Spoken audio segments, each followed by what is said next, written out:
So athletically, you got a lot of club speed, but you take the club back with your hands. Yeah.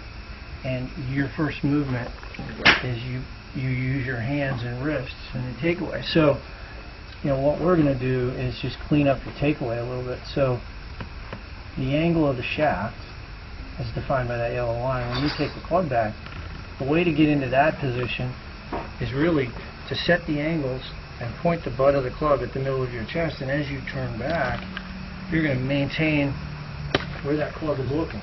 In other words, if it's looking at my belt, when I turn back, it's going to stay looking at my belt because I'm not doing anything with my hand. Got it. Now, that's something you're going to practice maybe 15 minutes a day, trying to get rid of that right there. Yeah. So we're not going to let you break not your only wrist. going to break my wrist, but I'm breaking them like this. I mean, there's some. Yeah, you got what's called horizontal bend or horizontal Yeah. hinging. You're hinging. Your wrist can go this way. This is radial and ulnar, but you're going that way. And so when you take your setup position and you address this angle in the back of your lead wrist, you're not going to change that angle. You're going to keep it right there on the takeaway. So the shaft's going to continue to look right at the middle of your body. That's way different. All right, and the second thing we're going to do is change the position of the club at the top. Okay. It's simple. If you pin your left arm against your chest and you maintain the angle in your lead wrist and you turn back, your hands are going to finish right in this yellow cone, but they don't because you disconnect your arms from your body. Yeah. So your hands are out of position at the top. All right, and what we're going to do is we're going to get you to swing the club right in that cone, so your hands are not going to get much higher than your head.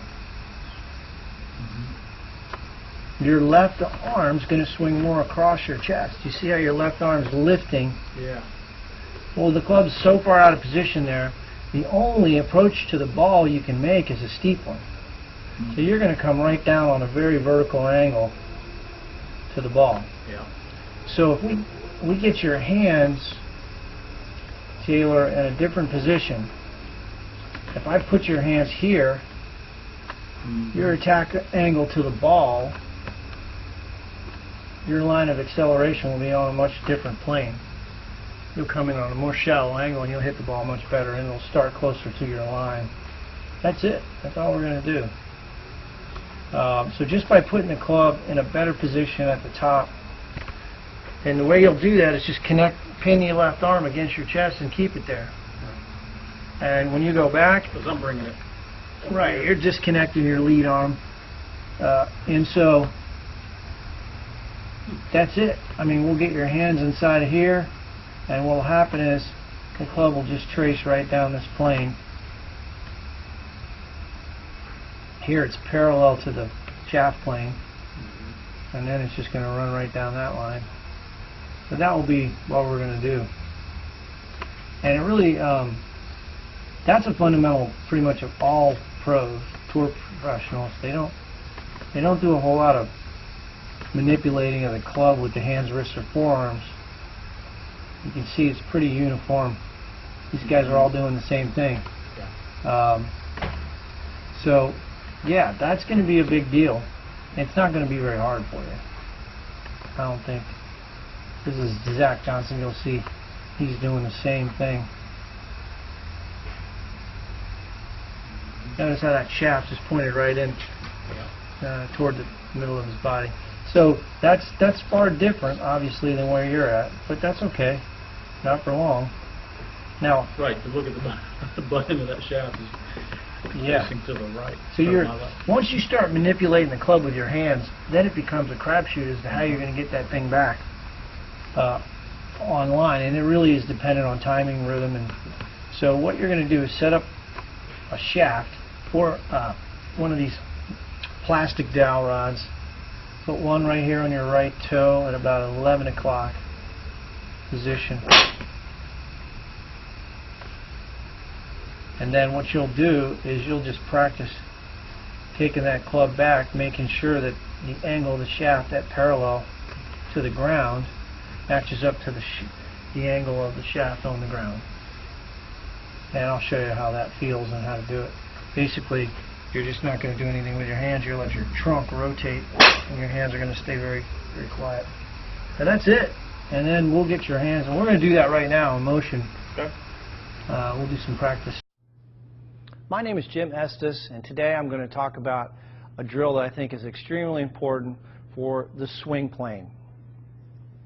So what I want you to do is, and this, by the way, is going to give you an instant understanding of exactly the feeling you want to have in the golf swing. Take a club. You can put a rod, alignment rod, in the grip, or I'm sorry, in the butt end of the golf club. Take the golf club, turn it like you're going to hold it, and then what I want you to do is take that club, put it right against your left hip, so you're holding both clubs here. Now you've got an alignment rod on the ground and a golf ball. And what I want you to do, getting into your good posture position, your weight over the arches, feel balanced. The insides of the heels are going to be about the width of your hips. Take a swing back, slow motion, and trace with that alignment rod the target line all the way up. The shaft should be parallel to your target line at the top, and then slowly coming down, trace the line. And do this in slow motion. Right into the impact position. So this is a great feedback tool, visual feedback tool for learning the proper swing plane. Go right to your impact position. I encourage you to do this drill in slow motion. And if you have 5 minutes a day, if you do this drill every day, I guarantee you're going to improve your golf swing. So again, I think you'll find this to be extremely helpful. JimEstesGolf.com if you have any questions.